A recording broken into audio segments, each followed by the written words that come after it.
The Seven Secrets of Somewhere Lake.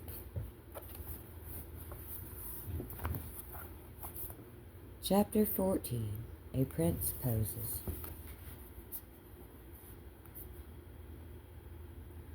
From several people we heard the report of the Prince of Cape Royal. He was a magnificent buck of the black-tailed mule deer and was seen regularly in the locality in early mornings and evenings. Cape Royal is a concentrate of spectacular scenery, laying 45 miles to the east of the lodge area, 20 miles south of Point Imperial. We went seeking the prince. The first day we were about Cape Royal from dawn to dusk, but caught not a sight of him. The second day the results were the same. The third day we nearly caught him.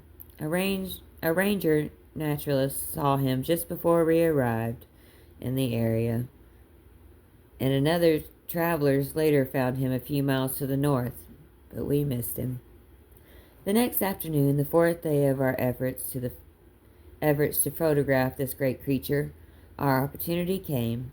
We were busy recording a lovely black-tailed family, a young buck, a doe, and 2 fawns.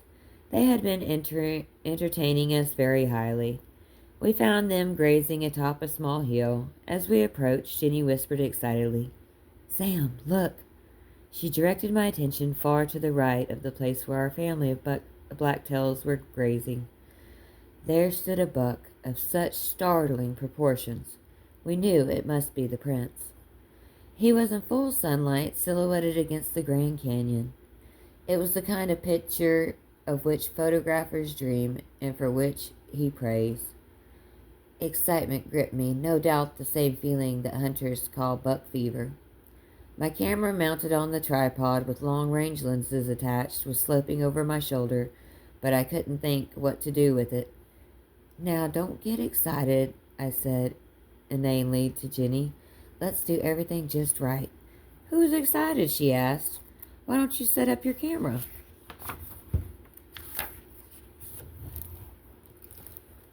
Yes, I whispered back. "I was just going to. Quiet now."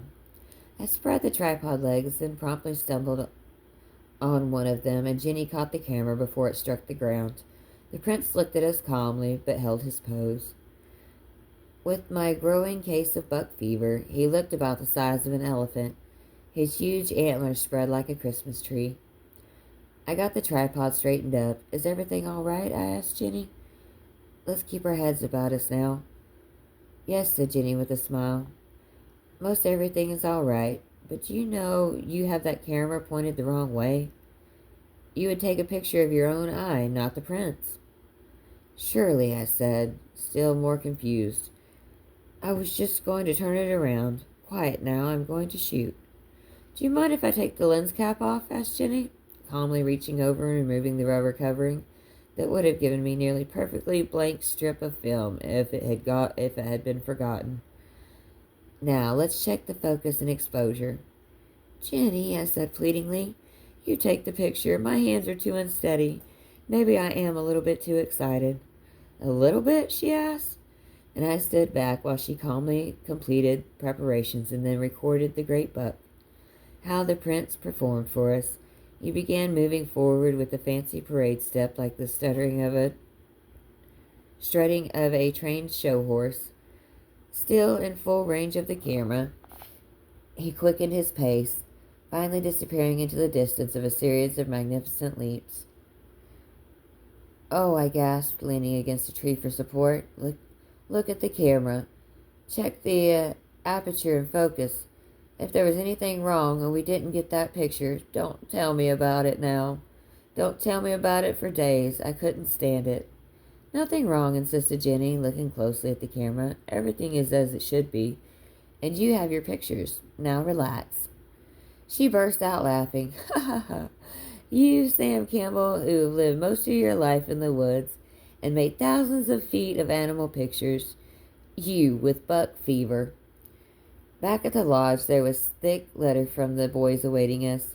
We opened the envelope eagerly. The letter was written by both boys, their contributions altering typographically errors plentiful.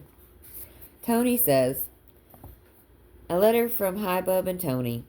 Better expect something phony. Some of it's news, some of it's views, but most of it's common baloney. Hi Bub says, what is this fellow Tony you left me with, anyways? He looks human, but he acts like a bottomless pit. I keep pouring food into him from morning to night, and he just gets skinnier and acts hungrier. He only eats one meal a day, but it lasts from the time he gets up until he goes to bed. Through the night, he chews on the blanket. I have to watch or he would eat the animal food. Tony says, zounds, the knave seeks to cover up his own faults. I have eaten so many eggs, I am nothing by a two-legged omelet. It is all he can cook. Fried eggs, boiled eggs, scrambled eggs, poached eggs, raw eggs. By the eternal, I am beginning to cackle. Hi Bub says,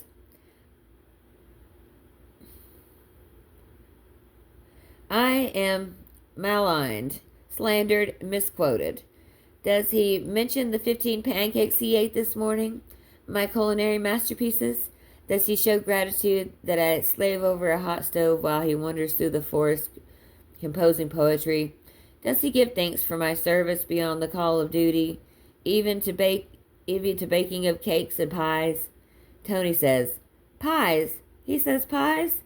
There has been but one pie, and it is a question as to whether it merits the title. True, he called it a pie. It was shaped like a pie, and it was baked in a pie plate. But as Shakespeare would say, that don't make it no pie. When it came out of the oven, it had a finish on it like a new car. The ingredients he used would make the most marvelous armor plate. When we tapped the crust with a knife, it sounded like a drumming on top of a stove. We tried to cut it, and the knife edge bent over as if it were made of cheese. We finally pried the two crusts apart with a screwdriver and ate the filling with a spoon. Hi Bub says, and great, if I had time, I'd go home to Mother. However, this epistle is not intended to be a gastronomic dissertation, whatever that is. Stand by for important news. At least 3 of the 7 secrets have taken food from our hands. Zany, myself, and Tony, mentioned in the order of importance, have been to Somewhere Lake at least once every day, sometimes twice. We named the beavers after the 7 doors: Sleepy, Grumpy, Sneezy, Doc, Dopey, Bashful, and Happy. But the trouble is, Sleepy might be Grumpy, Sneezy might be Sleepy, and Grumpy might be anyone. We can't tell them apart. They wouldn't have much to do with us at first, but we kept bringing them apples, donuts, graham crackers, carrots, whole wheat bread. Zany finally bridged the gap. One evening he went up to the beavers in that doggy way of his. 3 of them let him come right up to him. While he was there, we crawled out. He seemed to give them some assurance that everything was all right. We laid on the ground and reached toward the beavers, offering pieces of apple. 2 of them finally took bites. Then each visit they became more accustomed to us, until now they come out to meet us every time we go to Somewhere Lake. Tony cuts in. What he isn't telling is that just when we had them nice and trained so they would feed right by our feet, he had to fall in the lake and scare the flat-tails off, all of them.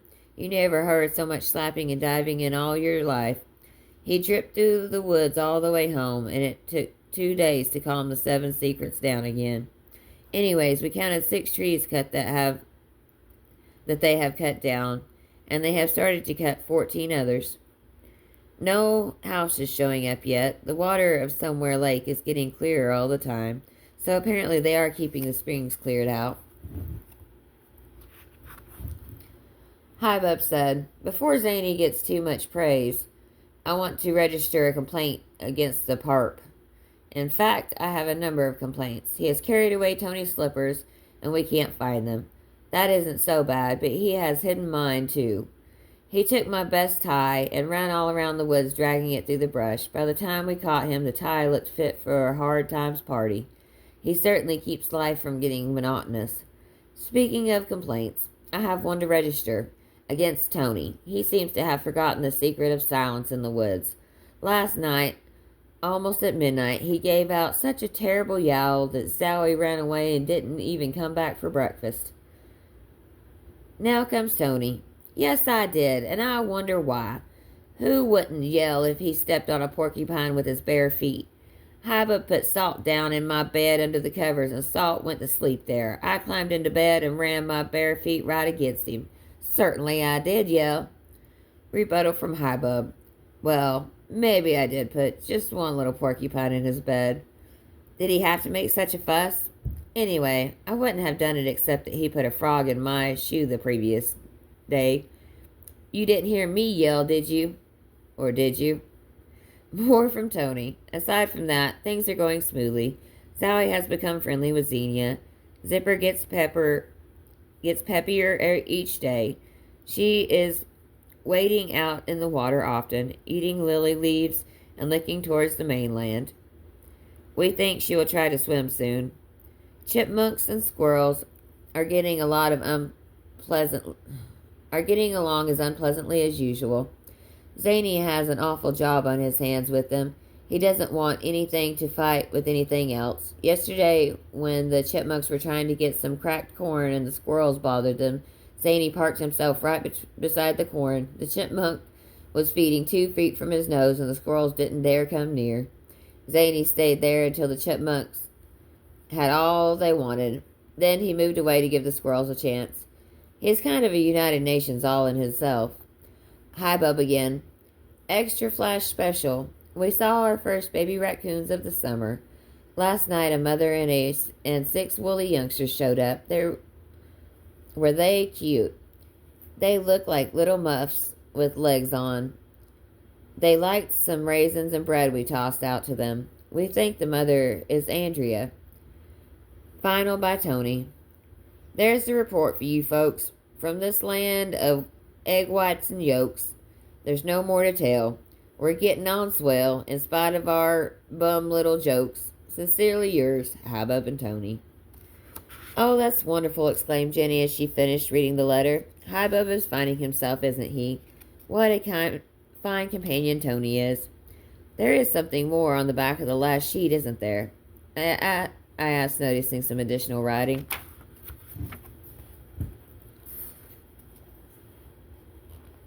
There was something more, but it was disturbing to say the least. Hubbub had added a postscript. Dear folks, hope you don't mind our foolishness and that this letter brings you news in spite of the way it is written. We are having a grand time. I wanted to tell you that I have met the most wonderful fellow. His name is Bill, and he says he gave you both Zipper and Zowie. Jenny and I looked at each other with concern. He stopped in one day when he was fishing in the lake. He is crazy about animals. If you don't object, I would like to tell him of 7 secrets and take him with us to somewhere lake. Oh, no, I exclaimed. Hubbub must not tell Bill. Of all people. How can we stop him? Asked Jenny. A telegram, I said. Let's go to the lodge at once. We were able to call Cedar City and send this wire. Hubbub, do not tell anyone our secret. This is very important. Letter follows. Jenny now offered a suggestion. After dinner, let's go over to the campground and share this letter with John and Kona, she said. They would get a lot of pleasure out of it. Later we went to the campground. John and Kona were gone. Tent, car, and all.